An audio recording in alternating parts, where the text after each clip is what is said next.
गुरुजनों, आइए अब सुनते हैं बृहस्पतिवार व्रत की विधि एवं कथा। इस दिन बृहस्पतिश्वर महादेव जी की पूजा होती है। दिन में एक समय ही भोजन करें, पीले वस्त्र धारण करें, पीले पुष्पों को धारण करें। भोजन भी चने की दाल का ही होना चाहिए, नमक नहीं खाना चाहिए। पीले रंग का फूल, चने की दाल, पीले कपड़े तथा पीले चंदन से पूजा करनी चाहिए। पूजन के पश्चात कथा सुननी चाहिए। इस व्रत के करने से बृहस्पति जी अति प्रसन्न होते हैं तथा धन और विद्या का लाभ होता है। स्त्रियों के लिए ये व्रत अति आवश्यक है। इस व्रत में केले का पूजन होता है। कथा। किसी गांव में एक साहूकार रहता था, जिसके घर में अन्न, वस्त्र और धन किसी की कोई कमी नहीं थी। परंतु उसकी स्त्री बहुत ही कृपण थी। किसी भिक्षार्थी को कुछ नहीं देती, सारे दिन घर के कामकाज में लगी रहती। एक समय एक साधु महात्मा बृहस्पतिवार के दिन उसके द्वार पर आए और भिक्षा की याचना की। स्त्री उस समय घर के आंगन को लीप रही थी। इस कारण साधु महाराज से कहने लगी कि महाराज, इस समय तो मैं घर लीप रही हूँ, आपको कुछ नहीं दे सकती, फिर किसी अवकाश के समय आना। साधु महात्मा खाली हाथ चले गए।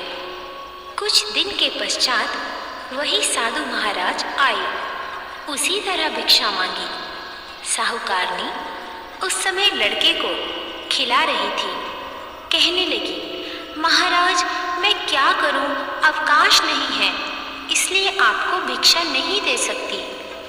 तीसरी बार महात्मा आए तो उसने उन्हें उसी तरह से टालना चाहा, परंतु महात्मा जी कहने लगे कि यदि तुमको बिल्कुल ही अवकाश हो जाए तो मुझको भिक्षा दोगी? साहूकारनी कहने लगी कि हाँ महाराज, यदि ऐसा हो जाए तो आपकी बड़ी कृपा होगी। साधु महात्मा जी कहने लगे कि अच्छा, मैं एक उपाय बताता हूँ।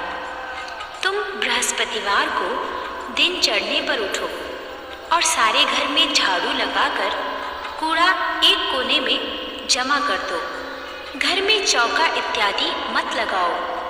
फिर स्नान आदि करके घर वालों से कहो उस दिन सब हजामत अवश्य बनवाएं। रसोई बनाकर चूल्हे के पीछे रखा करो, सामने नहीं।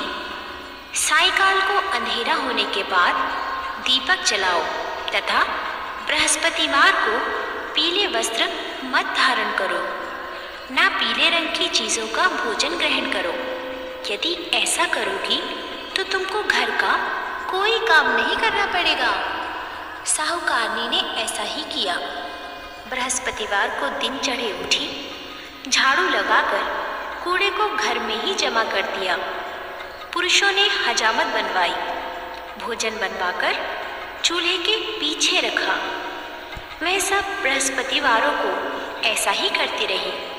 अब कुछ काल बाद उसके घर में खाने को दाना न रहा।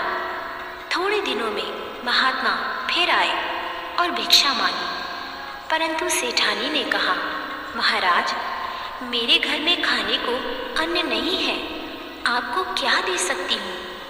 तब महात्मा ने कहा कि जब तुम्हारे घर में सब कुछ था तब भी तुम कुछ नहीं देती थी, अब पूरा पूरा अवकाश है तब भी कुछ नहीं दे रही हो। तुम क्या चाहती हो वह कहो।